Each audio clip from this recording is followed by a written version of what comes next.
Well, a very different set of personnel in terms of who's on tour at the moment. One of those surfers, J.Marshall, number 11 in the world, surfer out of San Diego, California. And he will be tough opposition in these kind of conditions. Kayo, I've seen J.Marshall surf heat. And then, from above, check out a replay of John's opening wave. This is a patient John right now, and the wave not giving him a lot of opportunity. That's why he stomps on the tail, wants something dynamic in here, throws it up. Second wave right here. Quick rotation for J.Florence, this time on the forehand. Beautiful carve there. Ooh. And that's the J turn that we're known to love.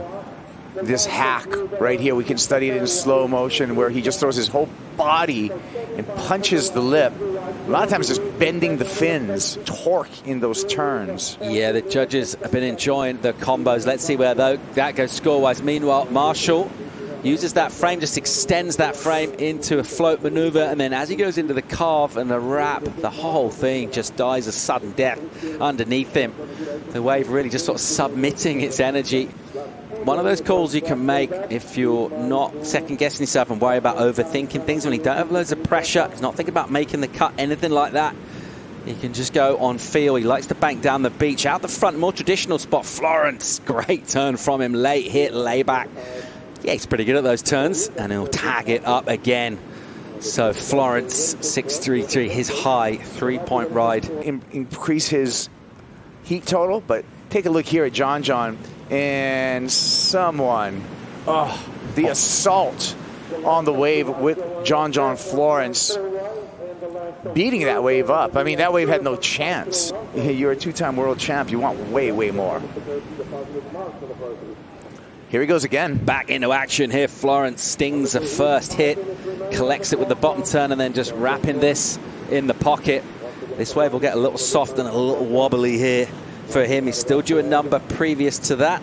These guys, here we go, though. Let's take a look at J.Marshall in the priority heat.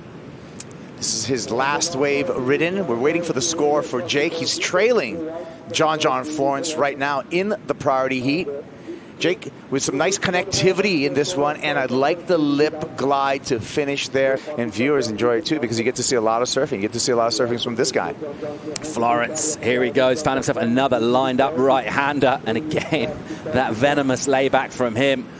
And then pushing on the rail, carving down a somewhat slopier face. J.Florence with some deeper water in front of him. J.Florence.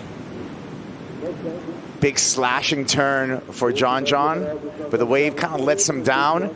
This wave checked in at a 5.67, not one of his top two. For J.Marshall, as he will swing really nicely done, hooks that in the pocket, and again, doing good work. So a bit more juice in that pocket, and some really nice flow to his turns as well. He just needs a 6-point ride. Good size wave here. Off the bottom. So that was really smooth, dynamic carve.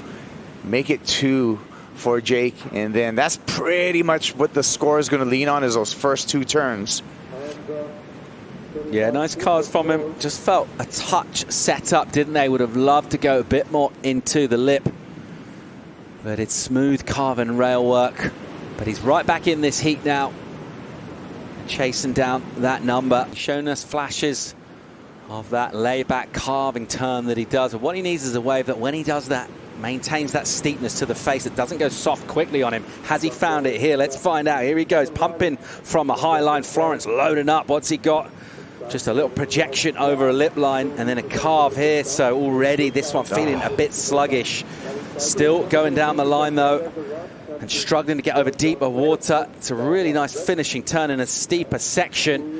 He might get a little bonus running left through on the inside here. He'll need to go massive, and he does that. He'll get a rotation. Will he hang on? He will not. Difference between making this wave worth it or not, because look at, he had to skip this whole section here, just a glide, just a little float through there, and that's a pretty lazy cutback in the world of J.Florence we're talking about. This wave stands up over here.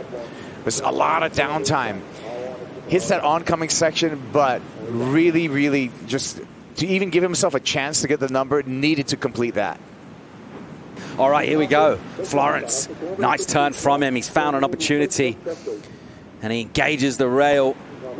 And that one, a slightly softer turn. We're not sure exactly what he did to open up 6.72. That requirement. J.Florence found something. Obviously, Jay either let him go, who started off with a bit of spring in his step in that heat, and it just kind of faded on him. And the opposite story for Marshall. Couldn't get much going at the start. He kept his head in the game, backed himself, built up his momentum. 6.77 was the crucial number. That's an upset, Kayo. That is yet another upset happening this afternoon.